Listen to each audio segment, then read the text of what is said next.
Hi everyone. So Sandra asked me to call in with some thoughts around the future of education, giving some perspective from the experiments and the projects and the startups that I've been involved with and started in the last 5 years. Um, so it's difficult to know where to start. As a general rule, I think what's really interesting me at the moment in the realm of education and innovation is the possibility of blended learning models. So what I've really seen is, we have the internet, we've got such a huge potential. Theoretically, the power of the internet meeting transformational education experiences in person together could have already created a lot of solutions for the lack of access to really cutting edge and change worthy education. And actually, we haven't really seen the power of the internet, in my opinion, properly actualized. So what I'm really interested in is using the power of online facilitated peer-to-peer learning networks. There's a wealth of online tools available that can facilitate a really high quality education experience, surprisingly. And together with that, matching that with the deep in-person transformational spaces where people need to be together in a group to make those big jumps of learning. And they need to be, sometimes they need to spend time in nature, sometimes they need to be spending time with tools and like practical hacking maker spaces, fab labs, biotech DIY biolabs. There are some things that you can only really learn if you do physically.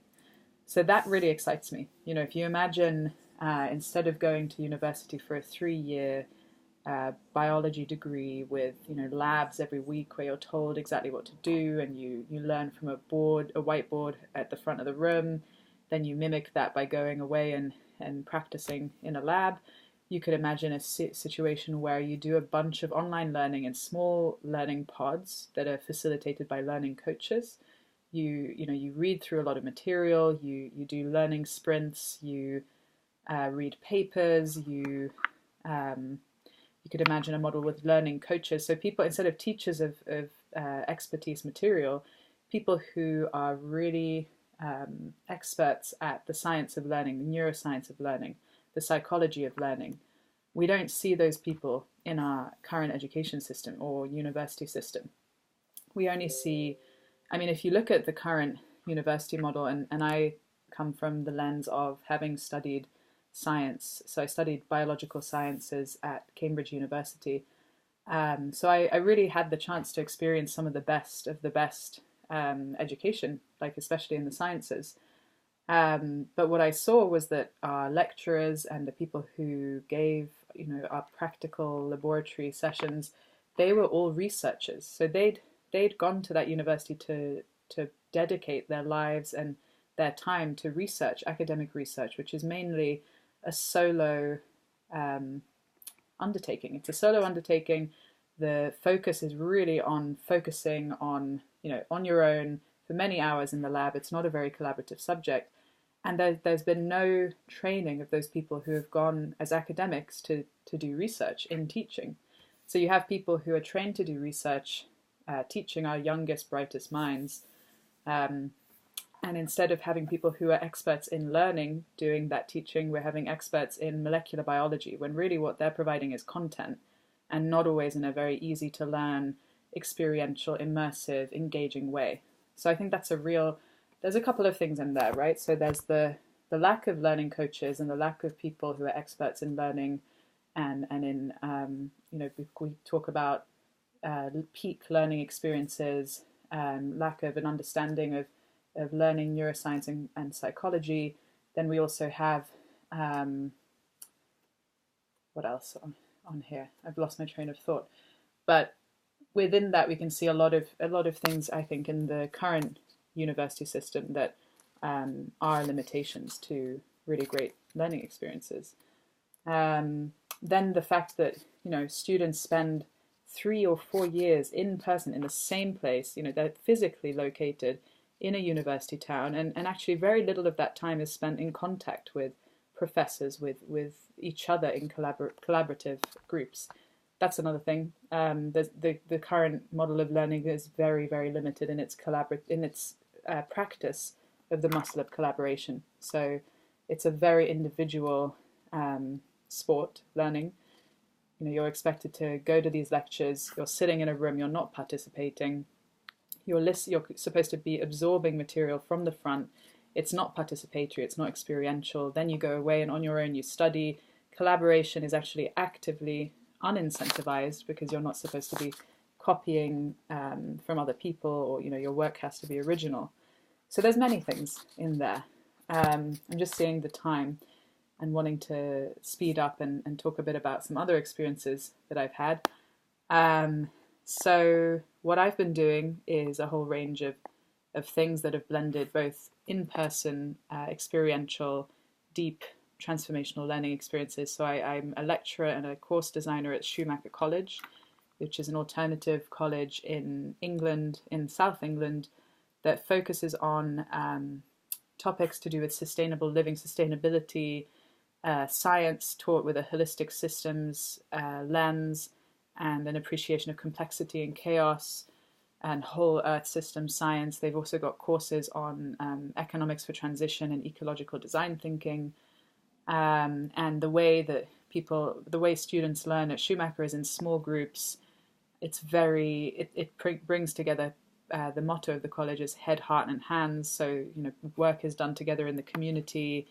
People cook together, they garden together, and then they also, they study in this very deep, experiential way. The learning practices are very different to the ones you find in the mainstream education system, but you do get master's courses, so it's accredited by Plymouth University. So that's a really interesting model where there's an alternative learning institution attached to a mainstream university. They have a relationship. You have students from Plymouth going to Schumacher to get credits, and then they provide that accreditation. Then what else have I experienced? I had a startup. I've had 2 startups in the last 5 years.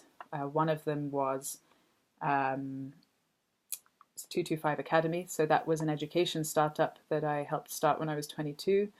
And essentially what we did was we ran 5-day transformational learning experiences for teenagers age 11 to 18 at high schools around the world. So we went to Dubai, to Hong Kong, Singapore, Mumbai and London, and we'd visit these high schools, and it was kind of like running an innovation lab in the high school for 5 days. So we'd come in, we'd be bringing experts with us, experts in both learning and also in technology. So we had hands-on coding classes, personal development classes on entrepreneurship, how to launch a successful campaign, like a climate change campaign. And you just saw the students really light up, because a lot of the focus of the week was how do you bring together what brings you alive, your passions, and what the world needs. So it was all about helping young people find their purpose and learn some skills of how to build a meaningful, lifelong career. So they would practice public speaking, collaboration, entrepreneurship, and they'd learn about the future of technology. They'd learn how to build a website, how to do coding, and they'd learn about all sorts of things. And what was really powerful there was it was kind of interventions. Instead of trying to change the mainstream education system, we would be going in with these intervention points, disruption points, once or twice throughout the year, and then the students would stay in touch in between the academies. They would be called academies. And we would facilitate some online learning in between those 5-day experiences. So again, there's that interesting blended learning model. I also now work as the course development manager for the Capra course, which is Fritjof Capra, quite a well-known systems thinker and scientist, has an online course. It's a 12-week online course. 1 lecture is published every week. And then in between that, there's an online discussion forum where Fritjof is available every day for an hour, where he answers all questions in depth. And then as well as that, we facilitate online calls and meetings for the participants of the course to do peer-to-peer learning and partner up, and then they start to meet together in local chapters. So we've got now after running for 4 years, we have about 1,000 alumni. And so they're organizing themselves around the world in local chapters and actually taking on practical projects together. So they really see the Capra course as a boot camp or intensive training in systems thinking. And then after the Capra course, they go on to launch practical projects that put those systems thinking principles into practice together. And we've seen campaigns, we've seen books being written, we've seen education projects launched. It's really, really exciting to have something that is firstly online, and then that online course actually translates to people doing things together in person. And I think that itself is really interesting. I think I'm going to have to stop because we're getting, it's been over 10 minutes. I'm going to just list the rest of the projects which might be interesting for you to have a look at. One of them is YIP, and the website is www.yip.se, so yip.se. And I'll send these links to Sandra too. That's a very interesting youth leadership program for 18 to 28-year-olds that takes them on a 10-month learning journey where they self-direct. Basically, they go from first receiving lectures, well, not lectures, but these programs where experts come in for 1 week at a time, teach them about resilience and sustainability and social justice and writing skills and all sorts of things. And then towards the end of the 10 months, the students start to self-direct their learning, and they're given a budget, and then they can invite in teachers of their choice. And they have to self-direct also a project. They self-organize internships from around the world with funding. So another thing I really, really like about the YIP model is that learning, there is both material-based learning, but then there's also learning by doing. So you give students a pot of money or some funding, and you tell them together you've got to build something, or you've got to decide what you want to learn in the final term of the program. And then that actually, through doing that, they learn how to collaborate, they learn how to do budgeting, they learn how to document their process. So that's something really interesting that we also see in these trainings that I'm now designing and delivering around the world, called Going Horizontal Trainings, which is that's aimed at adults and for organizations that want to start organizing in a non-hierarchical, decentralized way. And actually a large part of the 5-day residential training, I mean, there's content, but a large part of it is actually also experiential. So participants decide, how do we want to structure the day tomorrow? How do we want to organize the washing up between us? And in that process, they have to learn how to do, collective decision making. There's a lot of skill in practicing what you learn. There's a lot of opportunity to develop skills when you actually have to practice what you're learning with each other. And there are some things that you can only learn through practice, like horizontal leadership.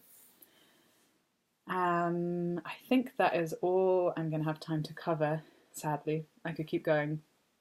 But I hope that's given you a little taste of what is on my mind right now and what I'm toying with is, thinking about the future of education. It's definitely, to kind of summarize, it's definitely to do with global online facilitated networks of learning, in-person, self-organized in-person meetups and meetups in learning spaces. Like, I'm very interested in how architecture can also really help learning happen. So maker spaces, hacker spaces, DIY biolabs, some learning by doing. So actually allowing students to learn through executing a project or budgeting or making decisions together.